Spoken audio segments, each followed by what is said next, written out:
Pirmininkė, gerbiami kolegos, iš tikrųjų, truputėlį keista, kad vėl mes krypstame į diskusiją apie energetiką, apie atominę energetiką, jos reikia ar nereikia. Tai yra labai reikalinga ir būtina diskusija ir ją tikrai reikėtų tęsti, bet šiandien mes turime diskutuoti tai, ką mūsų įpareigoja įstatymas. Tai yra, kaip mes įgyvendiname tautos sprendimą priimtą referendume, tai yra nestatyti atominės elektrinės. Iš tikrųjų, todėl aš pateikiau atskirą pataisą prie darbo grupės išvadų. Didžiai dalį išvadų aš galėčiau pritarti, išskyrus keletą dalykų, gal dabar trumpai ir pristatysiu. Siūlau pavadinime pakeisti žodį rezultatų į sprendimą. Tai yra skambėtų taip: dėl konsultacinio patarimo ir referendumo dėl naujos atominės elektrinės statybos Lietuvos Respublikoje sprendimo įgyvendinimo. Čia yra galbūt toks lingvistinis daugiau dalykas. Man kaip žmogui visą gyvenimą dirbusiam su tekstais, tai yra šioks toks nonsensas. Rezultatų negalima įgyvendinti, galima įgyvendinti sprendimus, o sprendimas ir yra rezultatas. Tai mes turime sakyti taip, kaip mūsų įpareigoja referendumo įstatymas, kad Seimas referendumui priėmus sprendimą, o sprendimas priimtas referendume, kaip žinote, Seimas per mėnesį svarsto, kaip bus įgyvendinamas tas sprendimas. Taigi, čia kolegai Bašiui būtų turbūt atsakymas į vieną iš tokių labai dažnai kartojamų atsainių pasakymų, kad referendumas esą buvęs patariamasis. Ne, tai jis buvo patariamasis, bet jo sprendimas yra privalomas, nes Gerbėmieji, paklausykit, paskaitykit įstatymus, kas parašyta. Privalomasis referendumas yra tas, kurį privalu rengti. Dėl to jis yra privalomasis.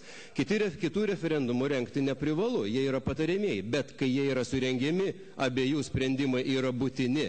Tai čia dėja gerbėmieji kolegos konservatoriai, kurie prapylėte referendumą, nepavyko šitas jūsų ėjimas.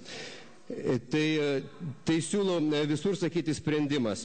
Tačiau esminis dalykas, ką norėjau pasakyti, dėl ko mūsų nuomonės darbo grupėje šiek tiek išsiskyrė su gerbiama Irena Šiaulienė ir su gerbiamais konservatoriais, kurie buvo sudarę savotišką vaivorykštės sąjungėlę mažytę šioje darbo grupėje.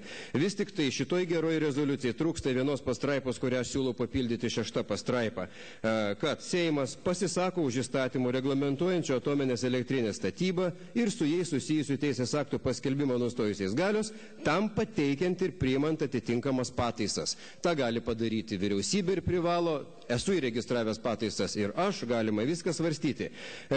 Seimo rezoliucija yra politinis vertinimas, tai yra mūsų pasakymas žmonėms atvirai į jų atvirą nuomonės pareiškimą. Mes nepritarėme atominiai, mes šitą rezoliuciją turim pasakyti ir privalome, kad gerbėme tautos valią.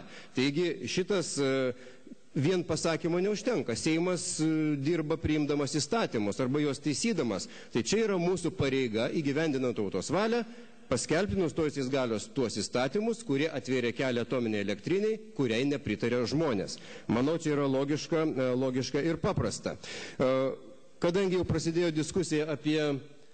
diskusija apie energetiką apskritai, tai turbūt gal porą pastabų norėčiau pasakyti.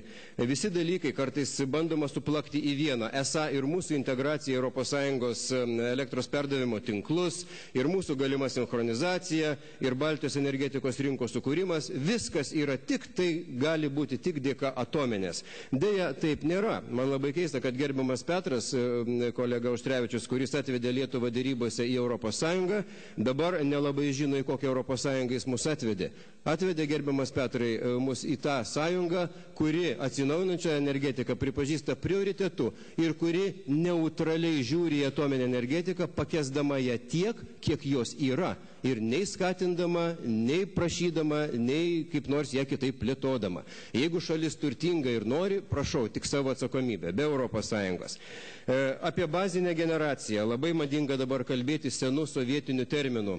Kai kuriems energetikams, kurie užaugę prie senos atominės, gal tai labai brangus terminas, bet bazinė generacija, nepamirškite, mums suteiks tą energijos tiekimo patikimumą elektros, mums iš dalies garantuos elektros birža, toje biržoje mes esame jau ir būsime atsiradus jungtims 100%, biržoje visada bus elektros tiek, kiek reikia už prieinamą kainą.